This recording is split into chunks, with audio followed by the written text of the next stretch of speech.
Being Jewish has inspired my work. I was introduced by a Jewish artist by the name of Mark Chagall. He's world famous, he's one of the best ever. And his art was very Jewish, and he captured a lot of shtetl scenes. You know, I can almost relate that to the township scenes of the local South African artists. I come from a traditional Jewish family, and I have obviously the typical Jewish parents. And the moment that I decided to do art as a profession, it's amazing, they still support me. And today they're my biggest fans, and even the Jewish community has been amazing. And the minute they heard that I'm doing art, they're so supportive, and I think that's amazing. I am proud to be part of something a lot bigger than myself. You know, after learning about South African artists, South African greats, one being William Kentridge, I mean, if not being the greatest South African artist of this generation, and for me being alive, William Kentridge is definitely up there. I'm currently showing art in Tel Aviv, and I'm in talks with a gallery in Dubai, funny enough, and a couple galleries in Europe, and hopefully kind of seal up something in the United States. My most recent show was called Convivial. The word convivial means being happy and joyous. And that's exactly what I wanted to bring out in the viewer, you know, or the person buying the work. It's important that they get that good feeling, you know, looking at it. And I thought, you know, using a subject matter and keeping the same, let's say, a feeling throughout, I went with the use of kids from different demographics.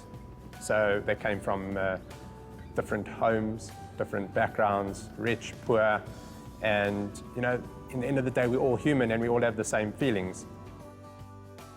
At the opening, the public opening, I overheard a kid look at my work and he says to me, you know, these are just squiggles, I can do that.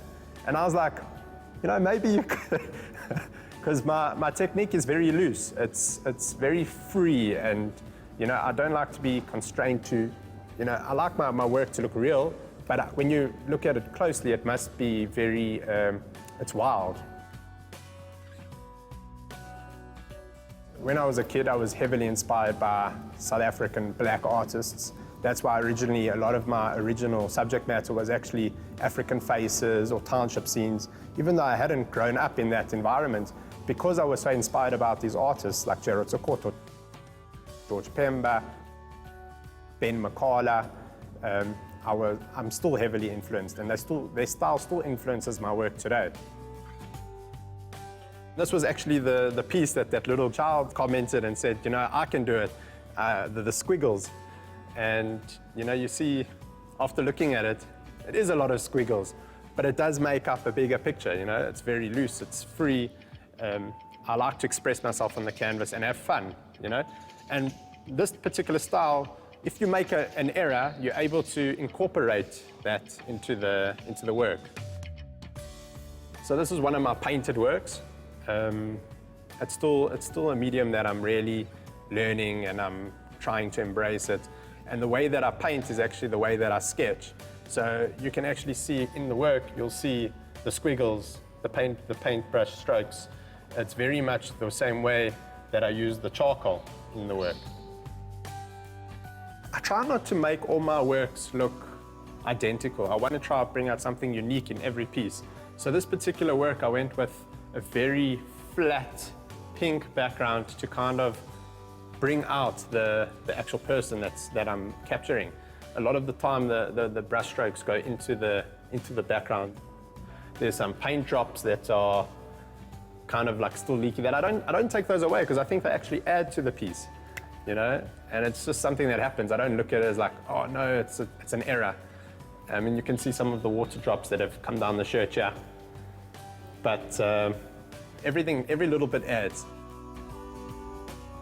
I'm inspired by the human emotion. When I sketch someone, I always try and capture a feeling that will last forever, you know? And I want people to look at my work and almost get that same feeling. You'll see a lot of my pieces are happy and they feel good. And I think, in this day and age, there's so much negativity around us that it's important to try and bring out some positive messages. And if I can make someone feel, even if it's for a second, happy looking at my work, then I've achieved what I wanted.